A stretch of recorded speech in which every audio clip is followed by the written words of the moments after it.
Hey guys, welcome to the Trash Picture Show. Growing up, we had a number of consoles in the house, starting off with the NES, which was my brother's, and then followed by the PlayStation, which was also my brother's. Suffice to say, all the games were his as well, except for one. For my 13th birthday, my brother decided to get me Alien Trilogy for the PlayStation 1. Now, at the time, my folks didn't care what I watched, and I was obsessed with the Alien movies. I say at the time, I'm still obsessed with the Alien movies, but this game blew me away.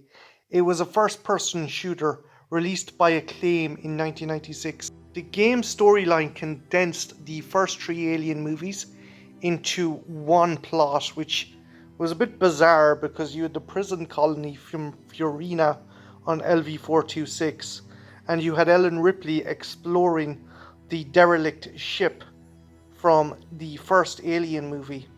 Suffice to say, it was a bit weird, and some of the stuff didn't really make much sense, but I loved it regardless. I remember watching the opening FMV sequence and being blown away. However, when you look back at it now, it's a bit weird, particularly the movements of the xenomorphs. They move like they're fucking constipated. Its structural perfection is matched only by its hostility. So yeah, the first section you find yourself in is the LV-426 colony complex, and you must go through this complex, powering up different generators, turning on lights, and removing obstacles for a follow-up crew.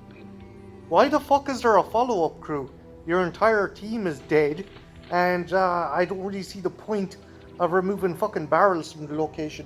But I digress. As you progress, you encounter your first enemy, the Facehugger. In most Alien FPSs, particularly the AVP FPSs, the Facehugger is actually an insta-kill, but not in this case. If the little bastard jumps onto your face, it'll drain your health, but you aren't infected or anything.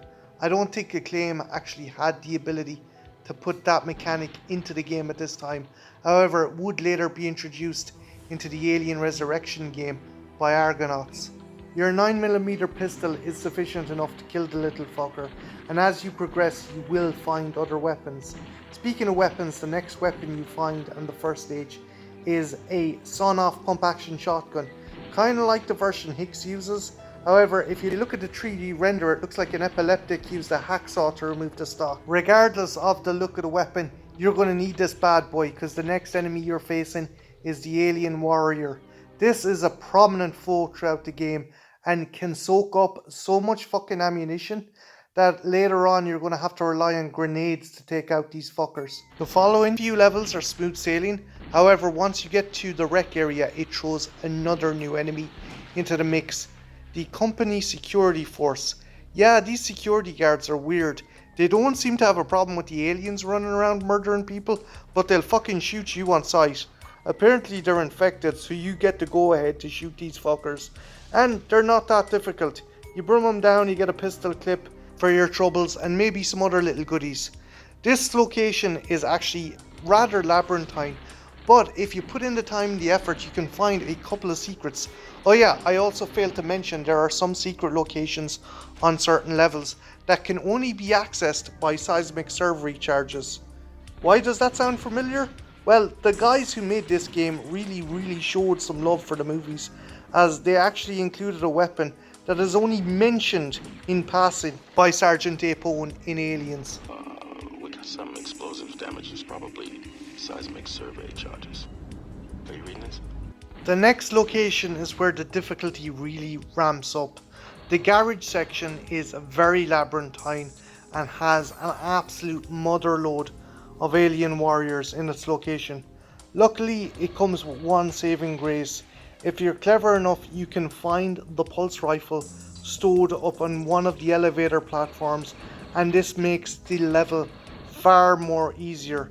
The pulse rifle can do double duty as both an assault rifle and a grenade launcher, and is essential for getting through the level.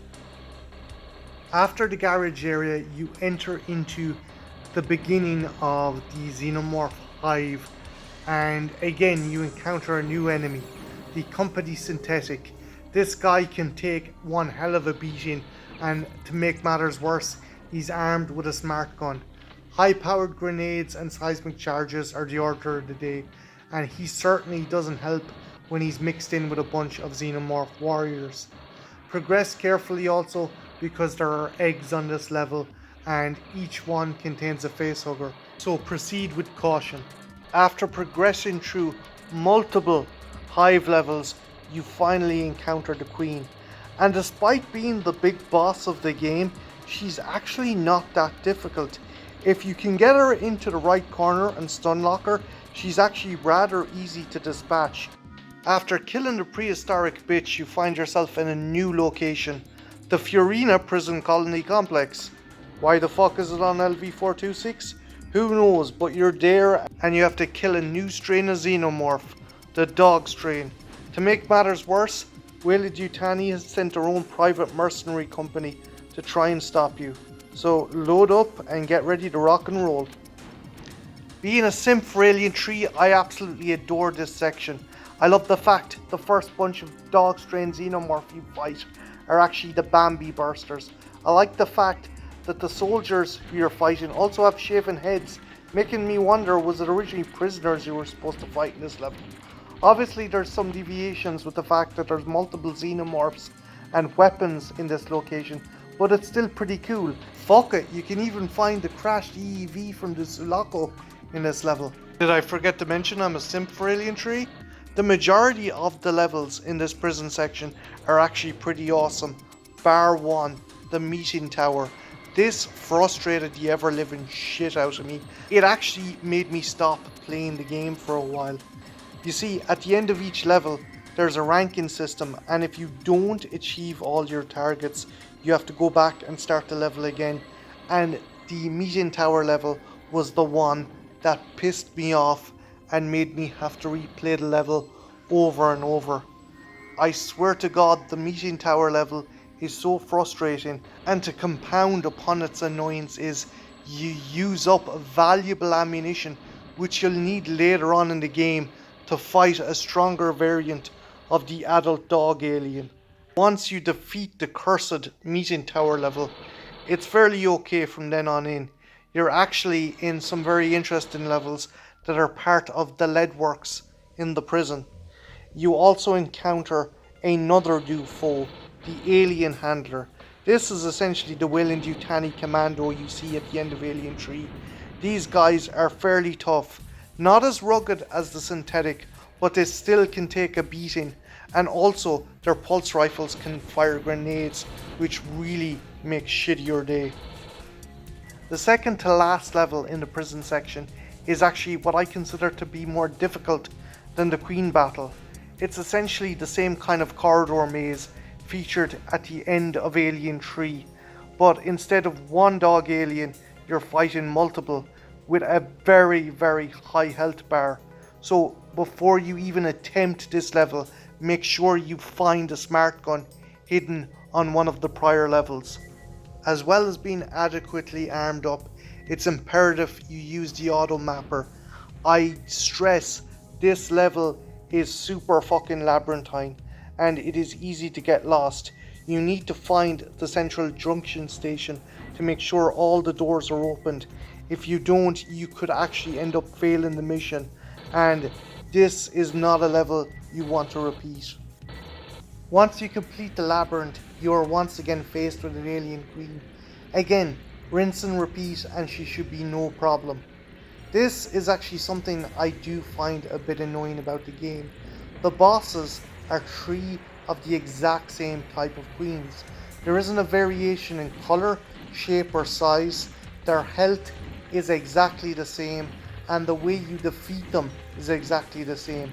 I would have liked if Acclaim had done something that would let you use the environment to defeat the queen, but alas, this is what we got.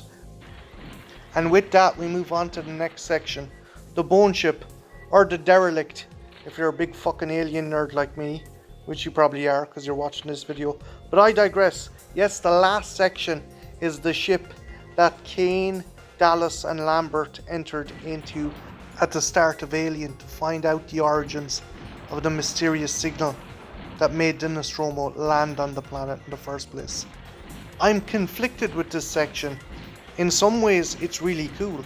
The design is far more creepier than what we got in Ridley Scott's Prometheus. However, it's also very repetitive, as it reuses the central chamber time and time again, merely changing the enemy types, which if you ask me is a very lazy game design. But I digress. This is where the game really kicks into overdrive and starts kicking your ass as well. This section will hand you your arse if you're not ready. You better have saved every scrap of ammunition and saved up every derm patch you can get your hands on, because the enemies in this section hit harder and take a hell of a lot more damage than they did in prior sections. Also, the levels are essentially puzzles. You have to be able to navigate your way around some very fucking weird sections. Again, the architecture is cool, but it's also designed to confuse the player, and that is one of the more frustrating things about this section of the game.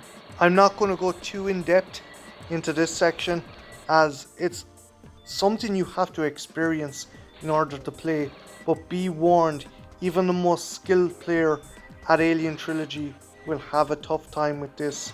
If that is indeed the case, I would not blame you for breaking out the most classic PlayStation cheat code in the world. Yes, the classic "I've got pink acid boots on." This cheat is a lifesaver and helped me get through some of the more difficult stages in this game. If you do manage to pass the more difficult sections with or without the use of cheats, you will be treated to an encounter with the dead jockey, which is pretty cool, and then move on to the last level where you fight the Queen. Again, rinse and repeat, and you've defeated the game. One other thing I need to mention is the fantastic soundtrack to this game. I used to love actually putting the PlayStation CD into my CD player. And kids, if you're listening to this, ask your parents what a CD player is, because I'm not going to embarrass myself by explaining it to you. But yeah, this had an absolute banning soundtrack, and it was incredibly atmospheric, adding to the more eerie and creepy tone of the game. I absolutely adore the soundtrack to Alien Trilogy. So yeah guys, can I recommend Alien Trilogy to modern gamers?